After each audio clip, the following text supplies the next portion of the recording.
सभे मगहिया भाई बहन के भुलेटन काका के राम राम। आथिन मगहिया खबर में सुनथिन देश दुनिया के खबर। आज निहाय खाए के साथे जितिया पर्व शुरू हो जाए। भारत बंद के रहल मिलल जुलल असर, कैकन जगह पर किसान रोकलन रेल।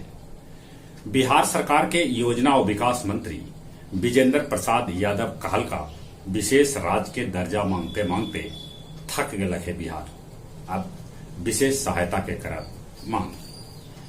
कल पंचायत चुनाव के दोसरका चरण में 9,686 बूथ पर करावल जाए मतदान। भारतीय सेना LAC पर M777 होवित्जर तोप तैनात कैलक। कन्हैया कुमार और जिग्नेश आज हो सका था कांग्रेस में शामिल। भवानीपुर में दिलीप घोष पर कैल गए हमला। पेट्रोल डीजल के दाम में हो सका है बढ़गर वृद्धि। यूरिया खाद लेल अभियो जहां तहां हो रहा है हंगामा। अपन राज्य बिहार में ठनका गिरे से 6 आदमी के मौत के है खबर। कैकन जिला के कैल गए है अलर्ट। जर्मनी के आम चुनाव में मार्केल के यूनियन ब्लॉक हारल। SDP के भेटायल जीत।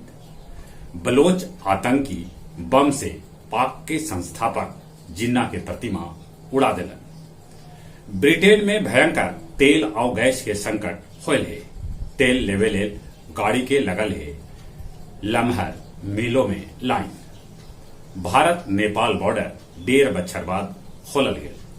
जापानी प्रधानमंत्री के दौड़ में 2 महिला शामिल है।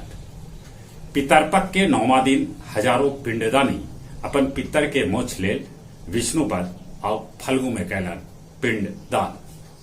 बोध गया महाबोधि मंदिर परिसर में बौद्ध भिक्षुनी शमेम दिक्की शेरपा से मारपीट करे वाला भिक्षु राहुल रतन और ओकर सहयोगी के 1 बछर लेल महाबोधि मंदिर में प्रवेश पर रोक लगा देवल गए। खनन विभाग के टीम के देखाई ट्रैक्टर छोड़ के कंडी नवादा से भागलन बालू माफिया। शहीद भगत सिंह यूथ ब्रिगेड के सदस्य आज रेड क्रॉस भवन में करतन विराट रक्तदान। और अब कुछ खेल के समाचार। एगो IPL के मैच में कल सनराइजर हैदराबाद राजस्थान रॉयल्स के 7 विकेट से हरा दिलक। इंग्लैंड के मोइन अली टेस्ट क्रिकेट के कहलन अलविदा। दिल्ली कैपिटल IPL में प्ले ऑफ में जगह बनावे लेल आज उतर।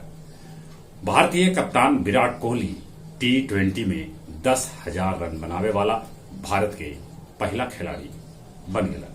जहां तक मौसम के सवाल है, आसमान में बदरी है, जहां तक पानी भी बरस रहा है। बाढ़ के अभियो प्रकोप है। चले चले अपने सभे से निहोरा कोरोना से बचे लेल मुंह और नाक पर मास्क लगाते, सोशल डिस्टेंसिंग के पालन करते, दिन में 4-5 बेर निमन से हाथ साबुन से धोते। जो उम्र 18 बछर से ऊपरे है तब कोरोना के वैक्सीन जरूर लेते। चली चले एक बेर फिर से अपने सभे के बुलेटिन काका के रफ्तार।